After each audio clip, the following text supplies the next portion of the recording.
नमस्कार, स्वागत है आपका खबर उत्तराखंड में और मैं हूं आपके साथ दुर्गेश पांडे। बुलेटिन की शुरुआत करेंगे इस वक्त की बड़ी खबर से।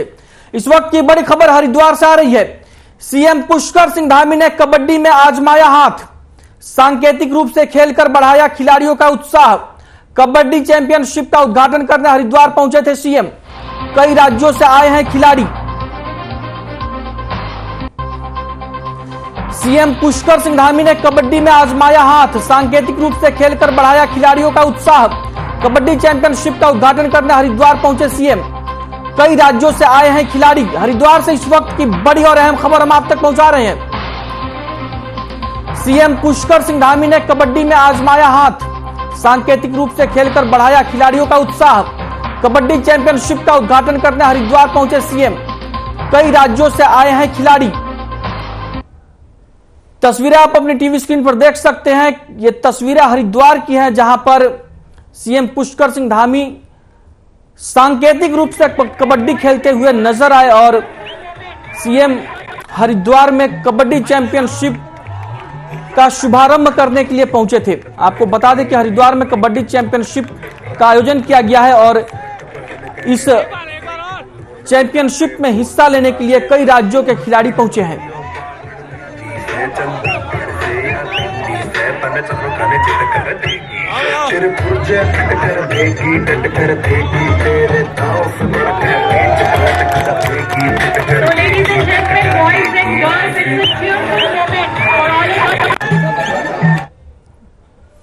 वहीं उत्तराखंड में धर्मांतरण के खिलाफ प्रदेश सरकार ने कानून को अब और सख्त कर दिया है। धर्मांतरण के मामले में दोषी साबित होने पर सजा 10 साल की होगी। धर्मांतरण के आरोपी को 10 लाख रुपए की क्षतिपूर्ति भी देनी पड़ेगी। मंत्रिमंडल ने उत्तराखंड धर्म स्वतंत्रता विधेयक लाने का प्रस्ताव पारित कर दिया है। विधेयक पास होने के बाद जबरन धर्मांतरण अपराध हो जाएगा। सीएम धामी ने धर्मांतरण को लेकर कहा कि विधानसभा चुनाव से पहले हमने उत्तराखंड की जनता के सामने यह बात रखी थी कि हम सभी धर्मों के लिए एक समान कानून लेकर आएंगे। वहीं अब धर्मांतरण उत्तराखंड में एक बड़ी समस्या बनकर सामने आ रहा है और इसी को देखते हुए हमने यह फैसला लिया है।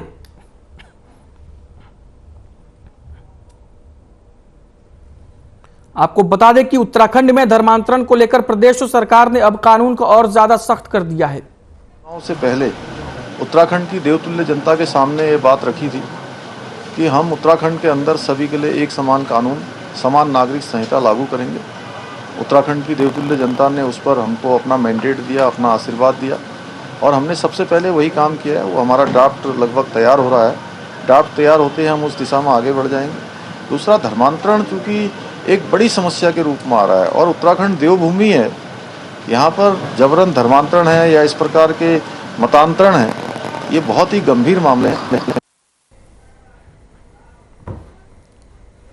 वहीं देहरादून में हिमालय शोध और पर्यावरण संतुलन पर वैज्ञानिकों की विशेष कार्यशाला का आयोजन हो रहा है। कार्यशाला का शुभारंभ सीएम पुष्कर सिंह धामी ने किया।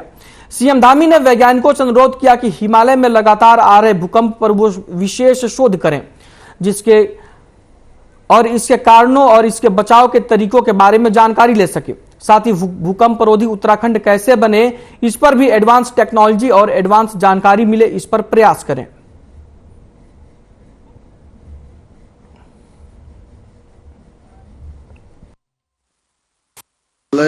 जैसे विषय पर यहाँ पर सारे वैज्ञानिक हमारे देश भर के एकत्र हुए हैं और लगातार यहाँ पर चिंतन और मंथन करेंगे। तो मैंने उनसे अनुरोध किया कि जहाँ वो अनेक विषयों पर सस्टेनेबल डेवलपमेंट पर बात करेंगे, इकोलॉजी पर बात करेंगे, पर्यावरण पर बात करेंगे, वहीं जो हमारे यहाँ की प्रमुख समस्या जो प्रत्येक वर्ष आने वाली समस्या है, आपदा पर, भूस्खलन पर और साथ ही साथ जो भूकंप भी जो है हमारे लिए चुनौती है, उन सब पर भी चर्चा करें। उस पर बचाव के क्या रास्ते हो सकते हैं, पहले हमको कैसे जानकारी मिले, चर्चा करेंगे। ये एक्चुअली हम लोगों का चर्चा के विषय 3rd ट्रेनियल कांग्रेस में यही है जो हिमालय में किस तरह से एक एनवायरनमेंट पैदा कर सकते हैं जहाँ पर एवरी ईयर जो आपदा आ रहा है वो तो नेचुरल प्रोसेस से हो रहा है, उसको तो हम बंद नहीं कर सकते हैं। लेकिन उसका प्रोसेस को अगर अच्छा से अंडरस्टैंड कर पाए तो पहले से हम उसको अर्ली वार्निंग का तरफ से अगर पता चले लोगों को हम समझा सके तो इसके जो इम्पैक्ट हो रहा है, नुकसान हो रहा है, लाइफ चला जा रहा है, उससे हम बचवा। प्रदेश के सीएम पुष्कर सिंह धामी लोगों से लगातार संवाद कायम करते रहते हैं। कई बार सीएम प्रोटोकॉल को तोड़कर भी लोगों के बीच पहुंच जाते हैं। ऐसा ही एक नजारा सामने आया देहरादून में, जहां सचिवालय से लौटते समय सीएम ने 2 स्कूटी सवारों को गिरते हुए देखा। सीएम ने अपने काफिले को रुकवाकर स्कूटी सवार युवकों से बात की। इसी के साथ सीएम ने वहां मौजूद अधिकारियों को युवकों के इलाज कराने के निर्देश दिए। इसी के साथ सीएम ने सभी बाइक स्कूटी चालकों से हेलमेट पहनने की भी अपील की।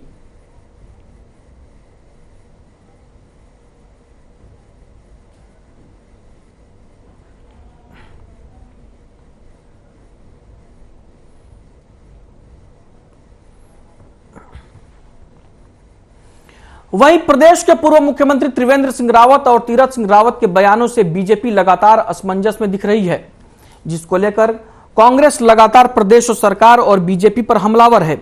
आपको बता दें कि प्रदेश के पूर्व मुख्यमंत्री तीरथ सिंह रावत ने उत्तराखंड में भ्रष्टाचार और कमीशनखोरी का मुद्दा उठाया है, तो वहीं पूर्व मुख्यमंत्री त्रिवेंद्र सिंह रावत ने उत्तराखंड सरकार के कामकाज को लेकर सवाल उठाए हैं।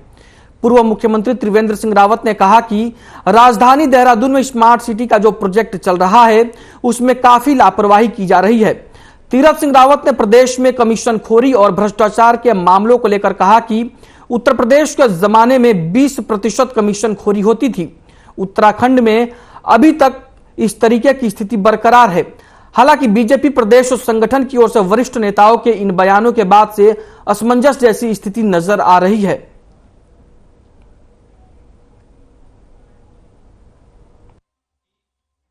भाई हमारे प्रदेश के नेता हैं, दोनों पूर्व मुख्यमंत्री रहे हैं और वो चाहते हैं कि प्रदेश में व्यवस्था और अच्छी हो, जो बेहतर चल रहे हैं उससे और बेहतर हो, और इसलिए वो बोल रहे हैं। पार्टी उसका संज्ञान ले रही, पार्टी अपने स्तर में बात कर रही है। कह रहे थोड़ा उथल पुथल, ये उथल पुथल तो पहले से है, भूचाल आया हुआ है। और ये भूचाल जो है ना, ये हम वैसे भी सीस्मिक जोन में रहते हैं, तो हमारे को ये जो वाइब्रेशन है ये पहले भी पता चल रहे थे। भारतीय जनता पार्टी में जितनी गुटबाजी है अब वो खुल के बाहर आ रहे हैं। आप जानते हैं ना, फोड़े फुंसियां जब बाहर निकल के आते हैं तो बीमारी का तब पता चलता है। और अब पता चल रहा है इनकी बीमारी का कि अंदर से ये एक है ही नहीं। और स्मार्ट सिटी के नाम पर अगर ये कह दिया गया कि हर डिपार्टमेंट में 40% कमीशन लिया जाता है, तो तीरथ सिंह रावत जी भी मुख्यमंत्री रहे थे।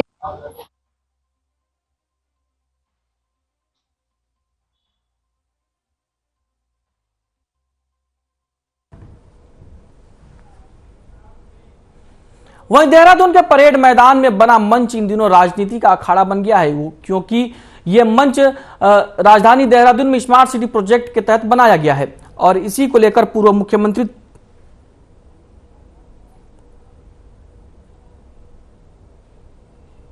त्रिवेंद्र सिंह रावत ने अपनी ही सरकार पर सवाल खड़े किए हैं।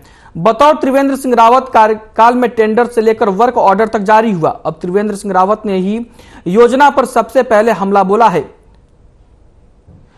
जहां उन्होंने यह कहा कि बार बार स्मार्ट सिटी के सीईओ बदले गए, जो ठीक नहीं है। स्मार्ट सिटी के कार्यों की जांच होनी चाहिए और मंच को तोड़ना गलत है।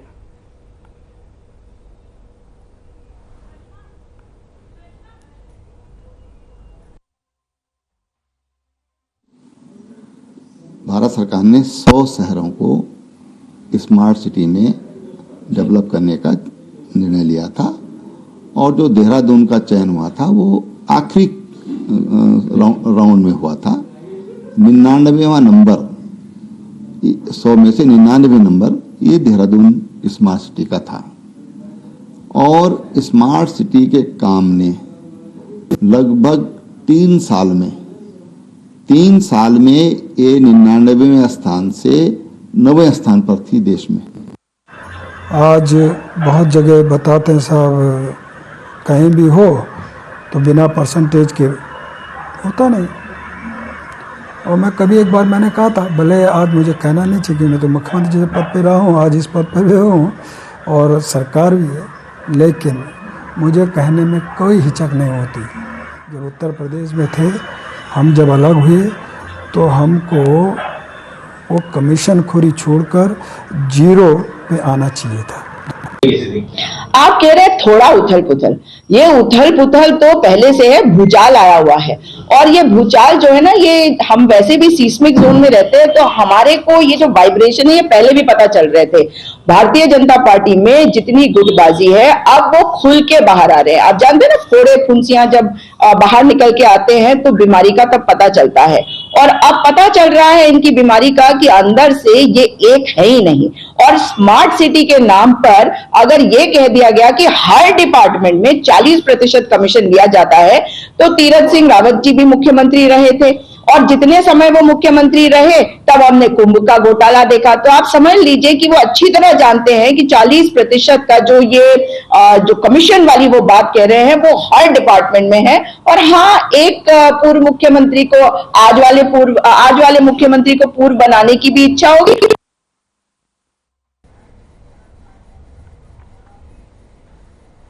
उत्तराखंड सरकार नैनीताल हाईकोर्ट को हल्द्वानी शिफ्ट करने का फैसला ले चुकी है और इसको लेकर फैसले पर अब कई बयानबाजी भी सामने आ रहे हैं। सरकार के फैसले का यूकेडी ने विरोध किया है, वहीं कांग्रेस ने भी सरकार के फैसले पर सवाल उठाने शुरू कर दिए हैं। एक तरफ जहां विपक्ष ने सरकार से इस फैसले को पहाड़ विरोधी मानसिकता कहा है, वहीं कैबिनेट मंत्री चंदन रामदास ने कहा कि इस मामले को पहाड़ और मैदान से जोड़कर नहीं देखा जाना चाहिए। उन्होंने कहा कि हल्द्वानी पहाड़ का प्रवेश द्वार है, इसी वजह से यह निर्णय लिया गया है।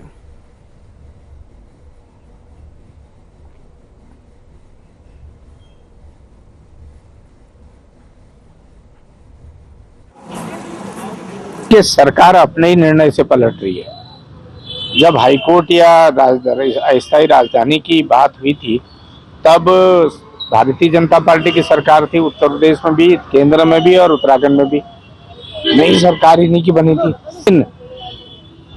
जिस तरीके का निर्णय लिया है वो निर्णय सरकार अपने निर्णय को पलट रही है। नैनीताल में जनसंख्या का बढ़ते हुए दबाव को देखते हुए और बहुत से लोगों ने नैनीताल से माननीय उच्च न्यायालय को शिफ्ट करने के लिए भी ये मुहिम चलाई थी।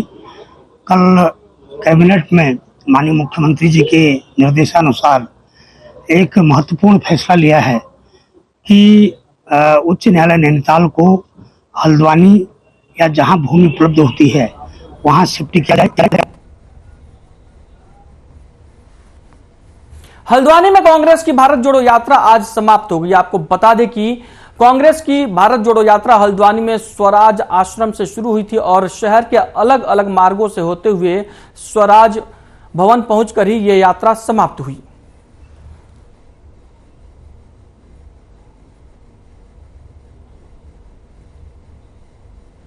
इस दौरान कांग्रेस की भारत जोड़ो यात्रा में हल्द्वानी से कांग्रेस के विधायक सुमित हृदयेश मौजूद रहे।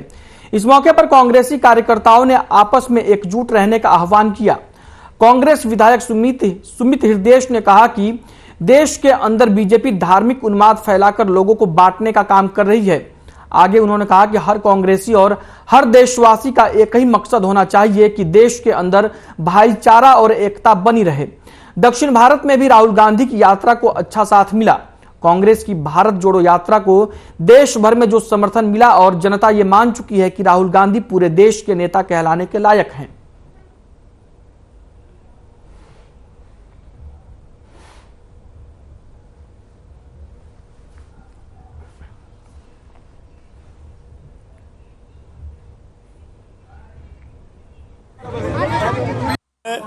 आज भारतीय जनता पार्टी की जो चमक रही है, धार्मिक उन्माद फैलाकर चमक, देश को विभाजित करके धर्म जाति के नाम की लड़ाई, महिलाओं पे अत्याचार, शोषितों वंचितों पे अत्याचार, तो ये लगातार जो अत्याचार की कड़ी आ रही है, इसके लिए आवश्यक है कि एक एक भारतीय जो इस देश से प्यार करता है उसको अवश्य, जो यहाँ पे अनेकता में एकता जो हमारी खासियत है, इसको दोबारा उजागर करने का समय आ गया। तो अवश्य ये अलग जो राहुल जी ने जलाई है, इस मशाल को हम लोग आगे लेकर अपने हाथों में चले होता है। सालों पहले की अगर किसी को इस भारत देश के अंदर सबको पता है, सबको याद है कि कांग्रेस लोगों के दिलों में और कांग्रेस जड़ से उगी हुई पार्टी है। देश को आज़ाद कराने में, समाज को एकजुट रखने में, वर्गों को, जातियों को, धर्मों को एकजुट रखने में आज़ादी के बाद से लेकर के कांग्रेस की अपनी एक अलग भूमिका रही है, लेकिन बीच में आज के दिन का जो ये टेन्योर चल रहा है, जो भारतीय जनता पार्टी की केंद्र में सरकार का जो टेन्योर चल रहा है, उसमें क्या हो रहा है, किस तरह का घमासान हो रहा है, आप देख रहे हैं कि क्या समाज की हालत होगी, क्या व्यापारियों की हालत। अल्मोड़ा में महिला आयोग की उपाध्यक्ष ज्योति शाह ने अल्मोड़ा जेल का निरीक्षण किया। जेल निरीक्षण के दौरान उपाध्यक्ष ने कैदियों की बैरकों का भी निरीक्षण किया और जेल में कैदियों के रहने को लेकर भी जानकारी ली। इस दौरान उन्हें कैदियों ने अपने समस्या से भी अवगत कराया। दरअसल करीब 110 कैदियों की क्षमता वाले जिला कारागार में अभी 355 कैदियों को रखा गया है, जिससे कैदियों को खासी दिक्कतों का सामना करना पड़ रहा है। वहीं ज्योति शाह ने कैदियों के खाली समय पर रोजगार से जोड़ने की बात कही और महिला कैदियों को सिलाई बुनाई और पुरुष कैदियों के लिए भी काम पर बात की।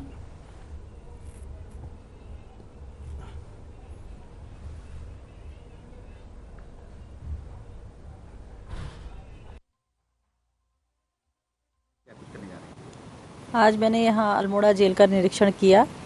इसमें जेल निरीक्षक जो हमारे हैं उनसे मिल करके बंदियों की समस्या भी जानी। पहले तो उनसे ही पूछा कि क्या क्या समस्या आ रही हैं, फिर बंदियों से भी सबसे उनकी समस्या पूछी। तो हमने ये कोशिश कर रहे हैं हम लोग कि जो यहाँ पे करीब 340 या 350 कैदी जो यहाँ पे भर्ती हैं, तो उनकी जो मैन पावर है उसका सदुपयोग कैसे किया जा सकता है।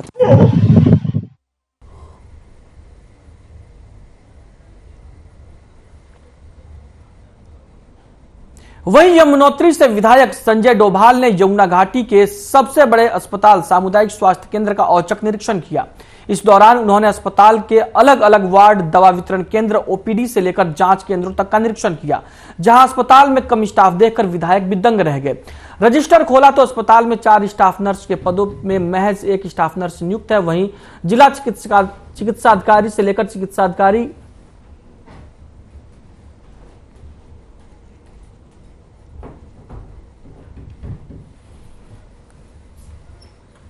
मैं कल सचिवालय में था उस टाइम ना।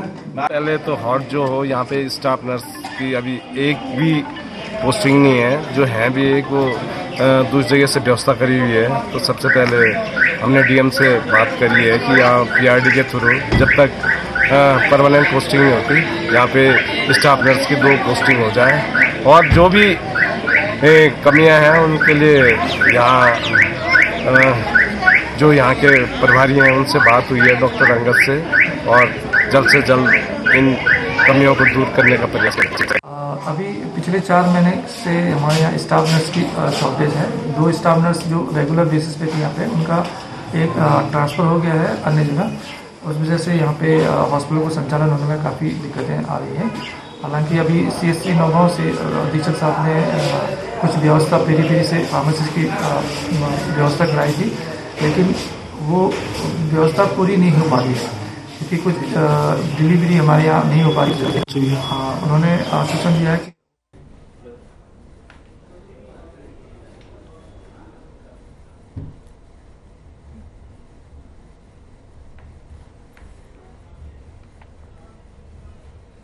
वहीं जिला अल्मोड़ा के सामाजिक कार्यकर्ता दीपक कगरेती ने प्रदेश सरकार पर निशाना साधते हुए कहा कि प्रदेश में भ्रष्टाचार लगातार बढ़ते जा रहा है। उन्होंने कहा कि उद्यान निदेशक डॉक्टर हरमिंदर सिंह बवेजा ने भ्रष्टाचारों की रिपोर्ट को सार्वजनिक करने की मांग की। दीपक करगेती ने कहा कि उन्होंने अपनी मांगों को लेकर समिति कार्यकर्ता आगामी 19 नवंबर को सीएम के अल्मोड़ा दौरे के दौरान सीएम का घेराव करेगी।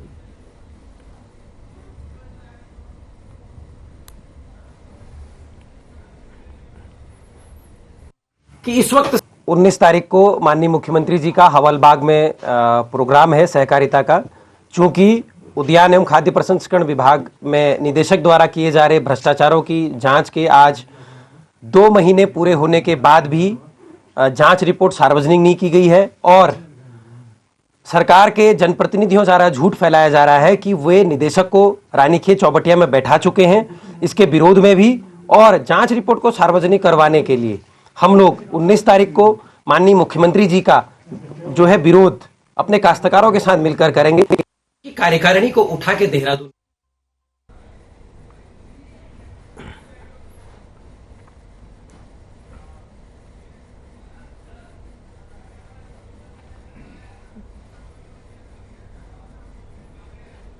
वहीं हल्द्वानी में एसडीएम मनीष कुमार सिंह ने 12 सरकारी विभागों के कार्यालय में छापेमारी की, जिससे सरकारी विभागों में हड़कंप मच गया।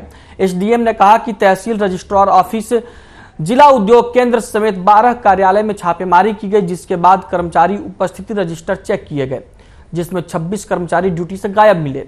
इसके बाद एसडीएम ने अनुपस्थित कर्मचारियों का वेतन रोकने के आदेश दिए और जिलाधिकारी को पत्र लिखा है। वहीं सभी विभागों के अधिकारियों को समय से कार्यालय में उपस्थित रहने के निर्देश दिए गए हैं।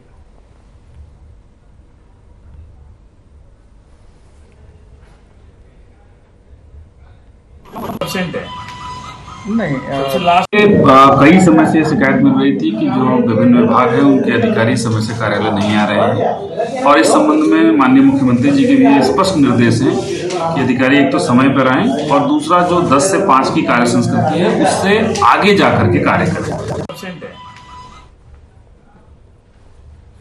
वहीं दिनेशपुर पुलिस को बड़ी कामयाबी मिली है। आपको बता दें कि बीते दिनों लापता हुए युवक को खोजने में सफलता मिली है, जिसके बाद गांव में खुशी का माहौल है। दरअसल 6 महीने पहले पीड़ित परिवार ने लापता हुए युवक की थाने में गुमशुदगी का रिपोर्ट दर्ज कराया था। वहीं स्थानीय पुलिस का धन्यवाद देते हुए यशपाल ने कहा कि पुलिस ने बहुत मेहनत की है, पूरे उत्तराखंड पुलिस को धन्यवाद देता हूं।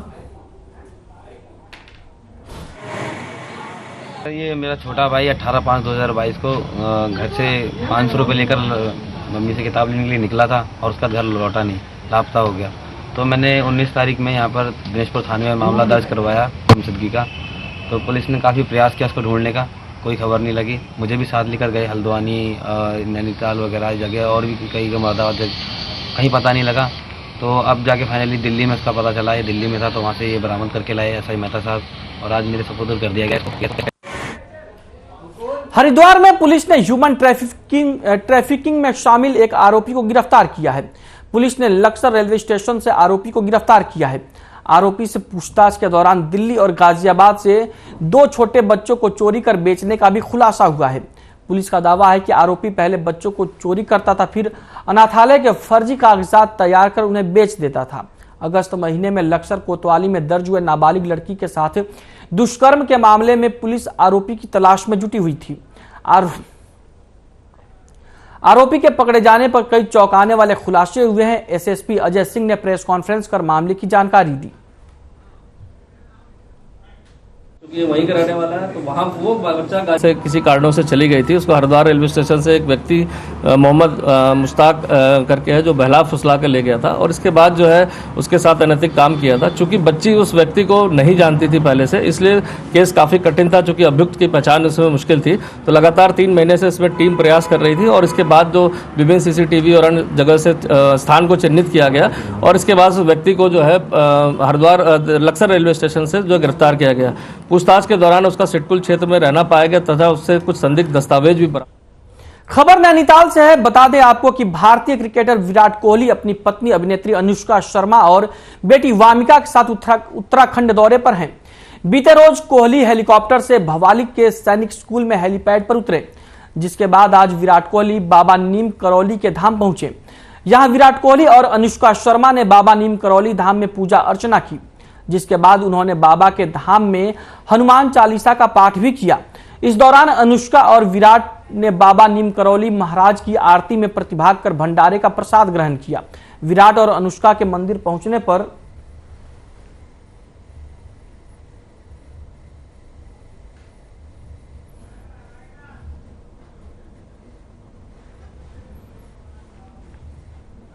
खबर उत्तराखंड में फिलहाल के लिए इतना ही। मुझे दीजिए इजाजत, नमस्कार।